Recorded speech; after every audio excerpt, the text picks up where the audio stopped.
Picture Manila, the sprawling capital of the Philippines, and the center of a violent government crackdown on the drug trade. The city is awash with crime scenes. Neighbors come out of their homes to look at the victims and watch the authorities take them away. Hannah Reyes Morales was among the reporters who covered these crime scenes between 2016 and 2018. And she saw how people tried to go on about their daily lives amidst such violence. I had seen this family where, of course the baby was crying. Someone was just shot. And the baby was having trouble going to sleep. And I just saw, a mom trying to soothe the child. And I thought, super interesting. Like lullabies are actively being used as a way to create safety in this very, very violent environment.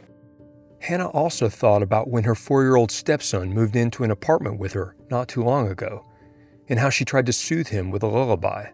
The sounds of the place, of the city was new to him. The environment, the bed he was sleeping on, everything was new. So he was just getting really apprehensive. I had a moment of panic and I picked him up and then I started singing.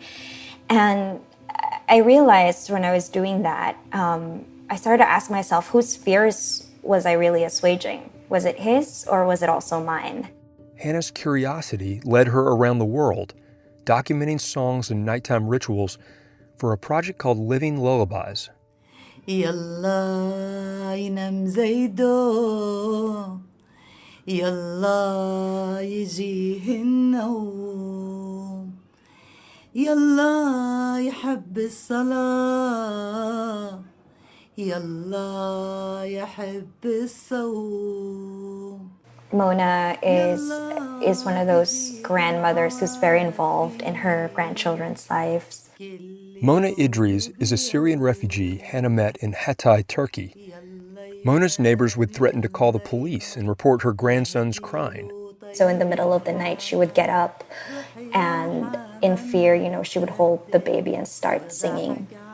And for her, the lullaby is a prayer to God.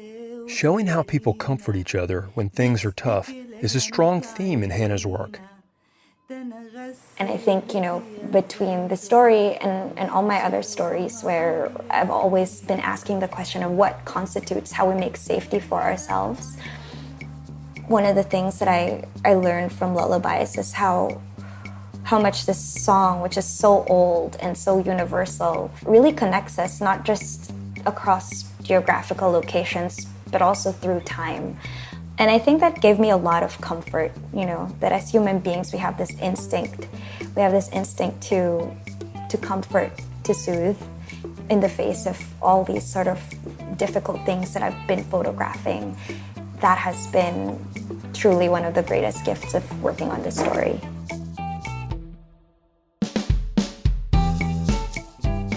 I'm Peter Gwynn, and you're listening to Overheard at National Geographic, a show where we eavesdrop on the wild conversations we have here at Nat Geo and follow them to the edges of our big, weird, beautiful world.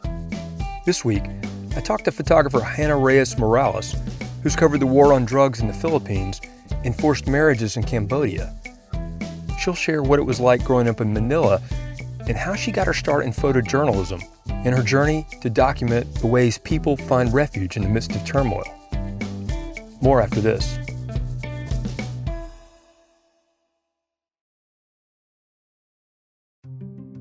I grew up in a very messy Manila. I always say I'm from the messy parts of Manila. I'm from Manila. What does that mean, the messy parts? I had an insular childhood in that I wasn't really allowed to go out into the streets. My mom didn't feel safe for me to go outside the streets. But my house was very much a bustling home. It was, we had about a dozen to 14, 16 people at a time, depending on which relatives were visiting, who was coming in and out of the diaspora. It was a very bustling house. I grew up, I never had my own bed. Oh, really? You didn't have your own bed? No, I never had my own bed. So you guys are sort of sharing, or you're... Yeah, I was bed sharing. I had a room that I shared with my mom and whoever relative needed space at the time. And yeah, it was just very much a busy home. And so you said people were sort of going and coming a lot. Were they traveling abroad? Were they part of this diaspora that you were talking about? I think at the time I didn't really understand the meaning of diaspora. You know, as a kid, from your point of view, people were just leaving all the time. You had some of your best friends suddenly going into places where you can only imagine, and then they would sometimes come to visit, and they would be completely different people, and suddenly they had an American accent. They had gone to camp, things that you would watch in television. You know, they were going to high schools where they didn't have to wear a uniform. I was like, what? You know, like, and cousins, really, most of my cousins now live abroad, and most of my relatives and my aunties now live abroad. And also the experience of just being the one left behind as everybody started leaving was an interesting experience, because you then have these cousins who are younger than you sending you hand-me-downs from the U.S. You would get, in the Philippines, we have this thing called balikbayan boxes, and these are the boxes that the diaspora will then send home. So, you know, every time we'd have one of those boxes, I'd be back home, and I would be, you know, looking through the objects there and, you know, exclaiming how it smells like America, even if I hadn't been there, even if I hadn't been to America. Like, what would be in the box? Like, what kind of things? It would be old clothes. It would be toiletries. It would be Spam. It would be... Really? You got Spam? Yeah, we got Spam. Just, I think, you know, different families will have different versions, but often there are through lines that are the same. There's always Bath and Body Works hand sanitizer. Spam is a very common theme. The Gap is a very common theme. Wow, that's interesting that those are sort of the defining sort of, you know, products that show up in a box to sort of define America. Spam. Yeah. And so I had this view of what the outside world was as well, from the eyes of people who were migrants. And I think that was interesting, because, you know, you grew up with these people, you know where they're from, and yet they're living an entirely different experience than you. And then you would hear about what America is like through the eyes of my cousins. And I would hear about what Singapore or Canada is like through the eyes of my cousins. And they're usually not what you see on television about what America is or what Singapore is. Yeah, so what was different about what they would say versus what you saw? I mean... Well, one, I think they just weren't living in the centers that often popular culture about America is set in. And I think, you know, they would also have these experiences that at the time I probably didn't have the language for, and they probably didn't have the language for, but they were beginning to reject Filipino culture, and that was falling on to us, you know, like when we would write letters to each other or we would be on phone calls with each other. My cousins would then, you know, really be hard on me if my English was wrong. And really? Yeah, and, you know, it's like, you better, if you're going to speak English, you have to speak English well. And, you know, at the time, I didn't really register what that meant, but, you know, that was probably what she was being told. So you just had a different lens into these other worlds. I think you've written when you were 14, you saved up to buy a copy of Annie Griffith's book, A Camera, Two Kids, and a Camel. Yeah. Tell me about that. Yeah, when I was a teenager, I had saved up enough money to buy that book. And what was interesting about A Camera, Two Kids, and a Camel was, one, it was from the perspective of a woman, and two, it was from the perspective of a mother. And it was just very interesting because it was one of those first touch points with photography that sort of disrupted my preconceived notions of what a National Geographic photographer was. Right. Yeah, so for people who don't know, Annie Griffith is a longtime National Geographic photographer, and that book was sort of a compilation, I guess, of many of her assignments, or photos from many of her assignments. And a lot of it was behind the scenes, too. So I thought that was some of my most favorite pictures there were just pictures of her kids kind of being part of this landscape of wherever she was going on assignment. Yeah. And I just thought that was really interesting. I thought seeing the connections between people from two very different cultures in the context of her being on assignment was just incredible. Tell me about, so you sort of go beyond the sort of the casual experimentation and you move into this job with a wire service. How did you get that? I took an elective and So this is in Manila, right? You're still This is in Manila, yeah. Okay. So I took an elective, and my professor at the time was a photographer at a wire agency, and so I asked him if I could intern, and at the time I thought that meant, you know, making coffee and, you know, proofreading captions. Right. I thought that that's what that meant. But as soon as I get into the office, he hands me these cameras, which, were much more robust than the one I had. And he was telling me that I needed to go photograph with one of the photographers and to just go with him. And, I was wearing white pants and sandals, and we had to go into a coal yard. It was very interesting. Lesson number one as a new photographer, white pants, not the best gear. Definitely Right. not wear Right. white pants. I still have photos from that day. It's hilarious. But at the time I was, I think, 19 or 20. So I didn't even think that I could ever be a photographer.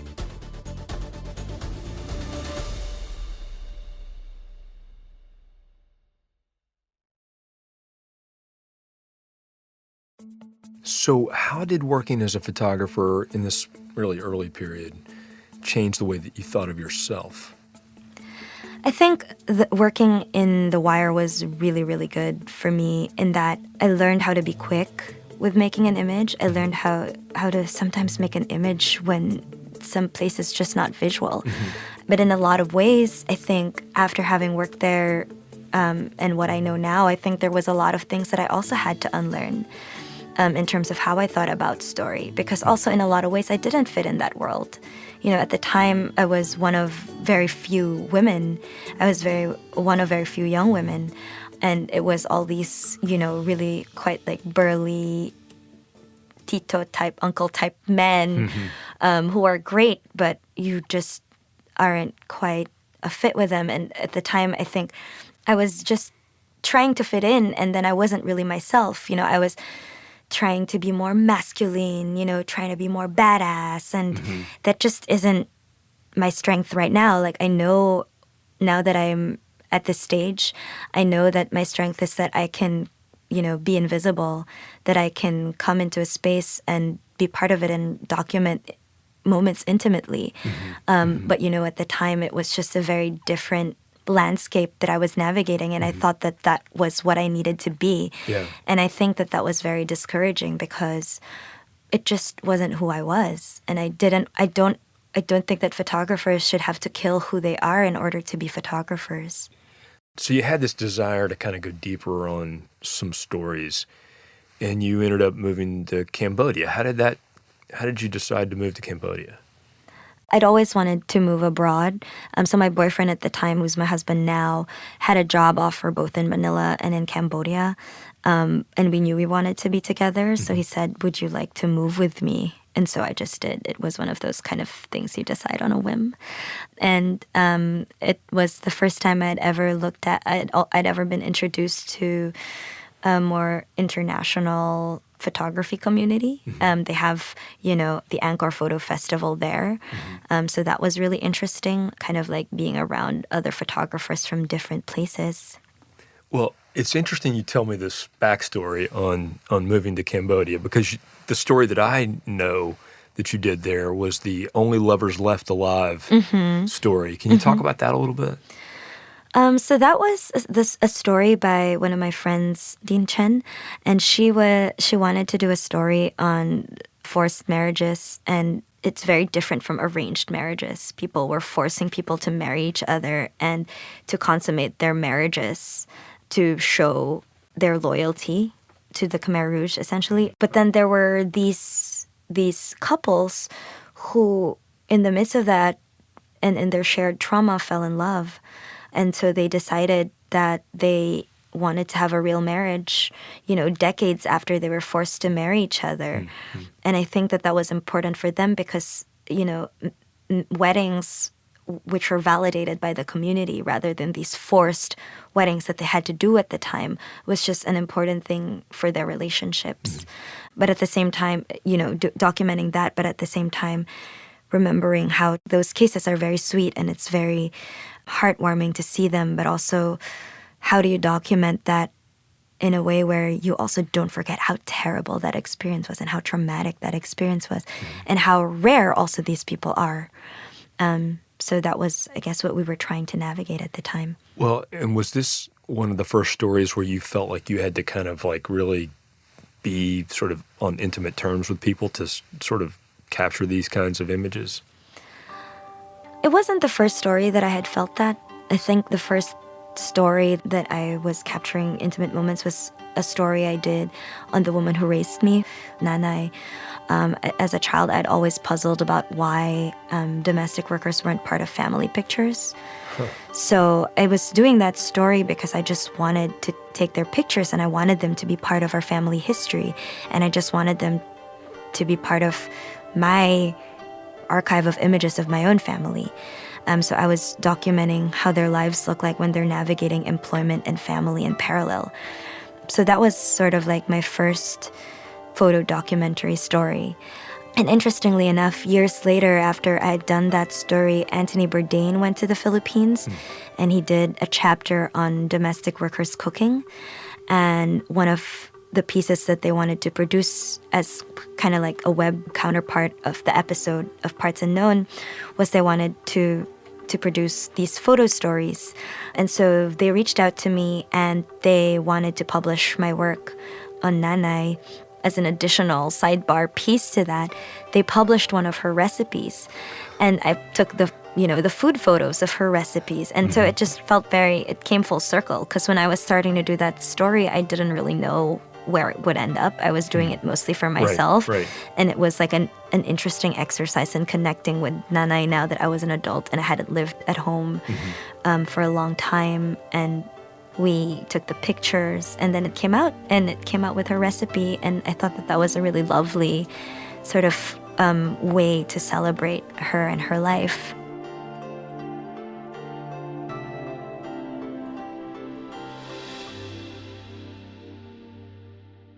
Yeah, I know one other assignment that you worked on that's very different from these other stories that we've been talking about is the war on drugs in the Philippines. Tell me a little bit about how you came to cover that. So you spent your time in Cambodia and then you moved back to the Philippines? I moved back to the Philippines during the time of the Duterte administration. I felt very strongly about the need to be there at the time to document what was going on and the changes that was going on in my country. When Duterte was elected in the Philippines, he began this campaign to end drugs, and a big part of that campaign was killing drug users and drug pushers and being very hardline about it. And so thousands of people died in this ongoing bloody war on drugs. So I was getting assigned to do these stories about the war on drugs in the Philippines. You know, it's a very intense story in that it's a lot of death and violence. So I did that story in two parts because while I was getting assigned to cover that story, I would notice that every time we would photograph in these crime scenes, there were all these people coming around the dead body. The neighbors would be looking, and then after the body would be collected, after the media had gone, these people would then return to their homes. And I was always curious about how life continued amidst all this death and violence. So I was looking at how tenderness and love continue in spaces like that, in contested spaces like that, and how people live normal lives and celebrate birthdays and, do karaoke after having seen something like that happen to your neighbor. How has your own personal experience informed that kind of work? I think for me, the overarching theme now of my stories, or the stories that I worked the longest on, at least, has been about safe space making. In a lot of ways, my story about communities living amidst the drug war was about how people navigating that particular environment were trying to create safe spaces amidst their own communities when their communities were under attack. The story that I did with Nanay was about how she was creating a safe space for me and also creating safe space for my family. Circling back to my background and my childhood, growing up and having experienced trauma, I began to understood what the process of safe space making meant, and understanding that in the lack of these formal structures of support, often women are creating those structures for support for themselves. So I think that that's been sort of a through line in all of my stories and all of the stories that at least I feel closest to is that, how are people keeping each other safe? Okay, can you describe the trauma that you experienced as a young person? So I was assaulted when I was 14, and so that shook me a lot. And, whatever the status quo was just moved, just completely was destroyed for me. The status quo in the sense of your sense Like of security. my sense of security, what I believed to be true, what, the rules of what kept me safe just changed. And I think a lot of the work that I do now, in a lot of ways, what I'm curious about has to do with what I'm trying to process as well in the world. Mm-hmm. So I never leave a story without having really learned something new, both about these other people, but also about my own experiences.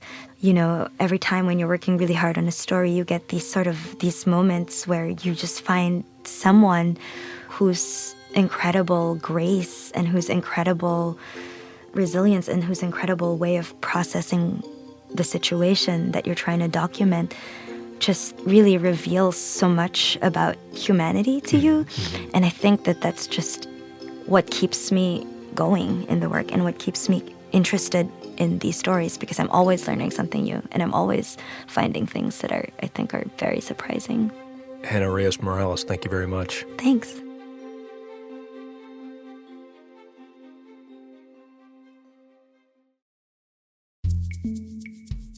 To see more of Hannah's work, like her photos of the diaspora of Filipinos working abroad and the Living Lullabies Project, visit natgeo.com. You can also find her photographs on our Instagram feed, @NatGeo. And all of this and more can be found in our show notes. Look for them in your podcast app. And while you're there, please consider leaving a review. It really helps other listeners find us.